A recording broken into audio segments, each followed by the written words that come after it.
اچھا بھائی، یہ رمضان کا آخری جمعہ اور قضاء عمری، یہ بات صحیح ہے کہ جس شخص کی نماز قضا ہو اور معلوم نہیں کہ کتنی ہے تو وہ رمضان کے آخری جمعے کے دن 4 رکعت پڑھے، اس طرح کہ ہر رکعت میں سورہ فاتحہ کے بعد 7 دفعہ آیت الکرسی اور 15 دفعہ دوسری سورت پڑھے تو اس کی 700 سالوں کی نمازوں کا بھی کفارہ ہو جائے گا۔ محمد ندیم کراچی سے۔ بالکل نہیں ہے، 100% غلط ہے یہ بات۔ اگر آپ کے ذمے نماز قضا ہیں تو جب تک آپ پڑھیں گے نہیں وہ آپ کے ذمے سے ساقط نہیں ہوں گی، ان کو قضا کرنا پڑے گا۔ اس لیے اچھے بچوں کی طرح قضاء عمری شروع کر دیں۔ قضا نمازیں کب اور کیسے پڑھیں؟ اگر ایک آدمی کی کئی دنوں کی نمازیں قضا ہو اور وہ دن بھول چکا ہو تو وہ ہر دن کی متعین نیت کیسے کرے گا؟ نیز وہ قضا نمازیں کن اوقات میں پڑھ سکتا ہے؟ یہ محمد صاحب نے کراچی سے پوچھا ہے۔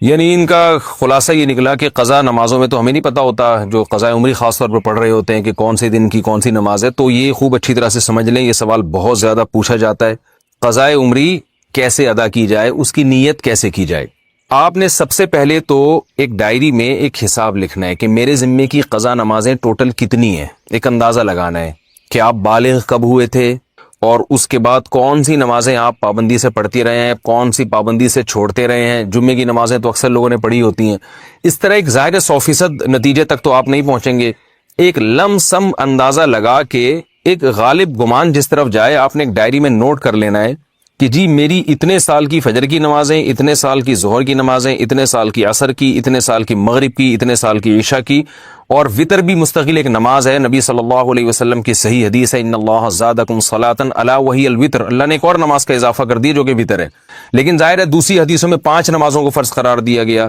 تو اس سے پتہ چلتا ہے کہ وطر نہ تو 5 نمازوں جیسی فرض ہے اور نہ بالکل ایسی جیسے عام نوافل ہوتے ہیں۔ تو عبادات میں چونکہ احتیاط کے پہلو کو لیا جاتا ہے تو اس لیے حناف کا یہ قول ہے، امام حنیفہ کی یہ رائے ہے کہ وطر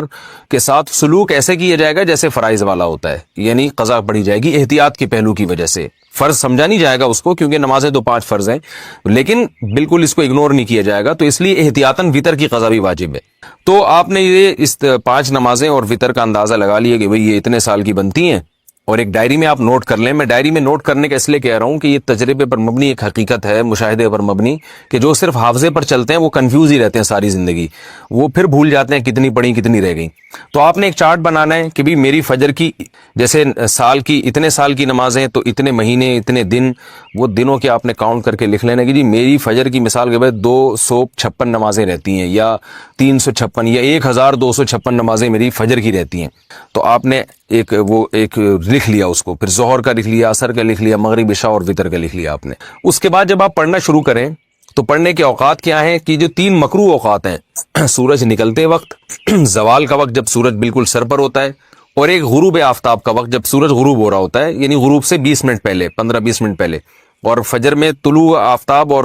تقریباً 15-20 منٹ کا وقت، یہ وقت اور زوال کے 10 منٹ آپ لگا لیں۔ اس ٹائم کے علاوہ آپ جب چاہیں قضاء عمری پڑھ سکتے ہیں اور جون سی چاہیں نماز آپ پڑھ سکتے ہیں، یعنی یہ بھی ہو سکتا ہے فجر میں آپ عشاء پڑھیں اور عشاء میں فجر پڑھیں، تو جو نماز جب چاہیں آپ پڑھیں، کوئی پابندی نہیں ہے۔ اب آپ کے پاس ایک چیز آ جائے گی سامنے کہ میری فجر کی اتنی ہے، ظہر کی اتنی، عصر کی اتنی، مغرب کی، عشاء کی اور وطر کی اتنی۔ اب آپ کو یہ بھی اختیار ہے، چاہیں تو آپ فجر کے ساتھ فجر پڑھ لیں، ظہر کے ساتھ ظہر پڑھ لیں، عصر کے ساتھ عصر پڑھ لیں، اور اپنی ڈائری میں اس کو مائنس کرتے جائیں کہ کیونکہ بعض دفعہ جوش چڑھتا ہے، آپ قضاء عمری پڑھنا شروع کرتے ہیں اور پھر کچھ دنوں میں جوش ٹھنڈا ہو جاتا ہے، آپ بھول جاتے ہیں، پھر کچھ دنوں بعد دوبارہ جوش آتا ہے تو آپ کو یاد ہی نہیں ہوتا کتنی پڑھی تھی میں نے، تو وہ ساری زندگی آپ کنفیوز رہتے ہو، بھی شیطان کو موقع مل جاتا ہے سستی پیدا کروانے کا۔ تو آپ نے کیا کیا بھائی، وہ مائنس کرتے رہے۔ اس طرح بھی پڑھ سکتے ہیں، 5 نمازوں کے ساتھ 5 پڑھ لیں اور وطر کے ساتھ وطر پڑھ لیں۔ یہ بھی کر سکتے ہیں کہ پہلے ساری فجر کی نمٹا دیں آپ، اور فجر کے ساتھ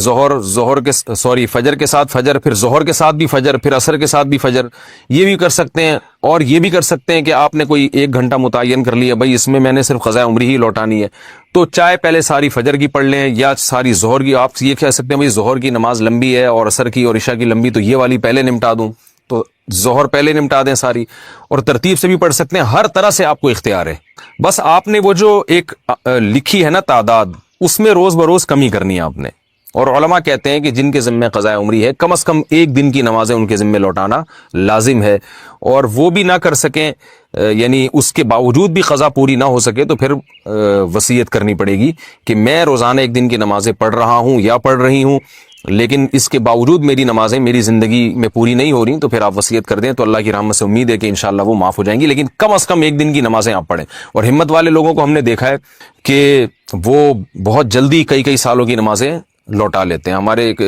بزرگ تھے، ہمارے حضرت مفتی رشید احمد صاحب کے پاس آیا کرتے تھے، وہ 50 سال کی عمر میں اللہ نے ان کو توبہ کی توفیق دی، بالکل لائف چینج کر دی۔ تو انہوں نے 50 سال کی عمر میں قضائے عمری ساری پڑھائی ہیں اور 1-2 سال میں انہوں نے کمپلیٹ کر دی۔ ہم جب بھی دیکھتے تھے وہ ہر کوئی نماز ہی پڑھ رہے ہوتے ہیں، بہت جلدی انہوں نے نمازیں کمپلیٹ کی، اور پھر 4 مہینے میں انہوں نے قرآن بھی حفظ کیا۔ حالانکہ وہ آفیسر تھے گورنمنٹ میں، ان کی بڑی مصروفیات تھیں، لیکن ماشاءاللہ جب بعض لوگ توبہ کرتے ہیں تو بڑی خاندانی توبہ ہوتی ہے، اور اس اتنے نیک بننے کے باوجود بھی ان پہ اللہ کے خوف کا غلبہ رہتا تھا۔ ایک دن ہمارے حضرت کے پاس آئے اور کہنے لگے مجھ پہ بہت خوف ہے کہ پتہ نہیں میرا بنے گا کیا آخرت میں۔ تو حضرت ان کو بڑی امیدیں دلایا کرتے تھے، ہمارے حضرت نے ان کو اجازت بیعت بھی دی۔ تو ایسے لوگ بھی ہیں، لیکن بہرحال آخری درجہ یہ ہے کہ آپ ایک دن میں کم از کم ایک دن کی نمازیں ضرور لوٹائیں۔ اور یہ بات خوب یاد رکھیں، جو آج کل ایک نعرہ لگایا جا رہا ہے کہ کوئی قضا نہیں ہے، اس کی حدیث سے ثبوت پیش کرو قضاء عمری کا، تو یاد رکھیں رسول اللہ صلی اللہ علیہ وسلم کی نماز جب بھی قضا ہوئی ہے، چاہے جان کے کی ہو یا بھولے سے، جان کر تو جنگ میں ہوئی تھی، جہاد میں نماز کا طریقہ نہیں بتایا تھا کہ جنگ کی حالت میں کیسے نماز پڑھی جاتی ہے، تو اس وقت آپ کی غزوہ خندق میں کچھ نمازیں قضا ہوئی تو وہ پہلے آپ نے پڑھی ہیں۔ تو یہ پوری امت کا اجماعی مسئلہ چلا آ رہا ہے، حتیٰ کہ ابن تیمیہ رحمہ اللہ تعالی جو بعض مسائل میں اجماع امت سے انہوں نے اعراض کیا ہے، ان کا بھی یہی قول ہے کہ نمازوں کی قضا پڑھی جائے گی۔ تو یہ اب 15ویں صدی میں کچھ لوگوں نے یہ ایک شوشہ چھوڑا ہے کہ جو نمازیں قضا ہوئی ہیں وہ صرف توبہ سے معاف ہو جاتی ہیں، اور وہ کہتے ہیں اس پر کوئی حدیث نہیں ہے۔ تو بھائی حدیث جو دعویٰ کرتا ہے، حدیث اس کے ذمہ ہے۔ نبی صلی اللہ علیہ وسلم نے فرمایا البینۃ علی المدعی والیمین علی من انکر، کہ دلیل اس کے ذمہ جو دعویٰ کرتا ہے۔ نمازیں جب قضا ہوتی ہیں تو آپ یہ دعویٰ کر رہے ہیں کہ وہ قضا کیے بغیر صرف توبہ سے معاف ہو جائیں گی، تو آپ کے ذمہ دلیل ہے۔ ہم تو حدیث میں جب بھی دیکھتے ہیں، جب بھی نماز قضا ہوئی ہے توبہ کافی نہیں سمجھی گئی ہے، اس کو قضا بھی کیا گیا ہے۔ تو نماز ہو یا روزہ ہو، آپ کو قضا بہرحال کرنی پڑے گی۔ اس پر میں تفصیل سے کلپ ریکارڈ کروا چکا ہوں دلائل قضاء عمری کے، وہ میں دوبارہ ابھی اس کو ریپیٹ نہیں کروں گا۔ تو مسلمان کو چاہیے توبہ کرے، اور جتنی نمازیں اس کے ذمہ باقی ہیں وہ جلد سے جلد ادا کرنے کی کوشش کرے۔ طریقہ میں نے آپ کو بتایا۔ ہاں، نیت کیسے کریں گے؟ نیت آپ نے ایسے کرنی ہے کہ جب آپ فجر پڑھ رہے ہیں تو آپ یہ نیت کریں گے بھائی میرے ذمہ جتنی فجر کی نمازیں ہیں ان میں سب سے پہلی نماز پڑھ رہا ہوں۔ جب دوبارہ فجر آپ پڑھیں گے تو بھی یہی نیت کہ میرے ذمہ جتنی فجر کی نمازیں ہیں ان میں سب سے پہلی، کیونکہ جو پڑھ چکے ہیں وہ تو ذمہ میں رہی نہیں ہے نا، تو اس لیے وہ خود بخود ساخط ہو گئی آپ کی نیت سے۔ تو ہر دفعہ ظہر میں بھی یہی نیت کہ میرے ذمہ جتنی ظہر کی نمازیں ہیں میں ان میں سب سے پہلی نماز پڑھ رہا ہوں۔ تو جب دوبارہ ظہر پڑھیں گے تو بھی یہی نیت کہ میرے ذمہ جتنی ظہر کی نمازیں باقی ہیں ان میں سب سے پہلی، جو پڑھ چکے ہیں وہ تو باقی نہیں رہی نا، تو وہ تو نیت میں آئیں گی نہیں۔ تو اس طرح ہر نماز میں یہی نیت کرتے چلے جائیں، اور نیت دل کے ارادے کا نام ہے، اور اس طرح سے آپ نمازیں پڑھ لیں تو اس طرح سے انشاءاللہ نمازیں ادا ہو جائیں۔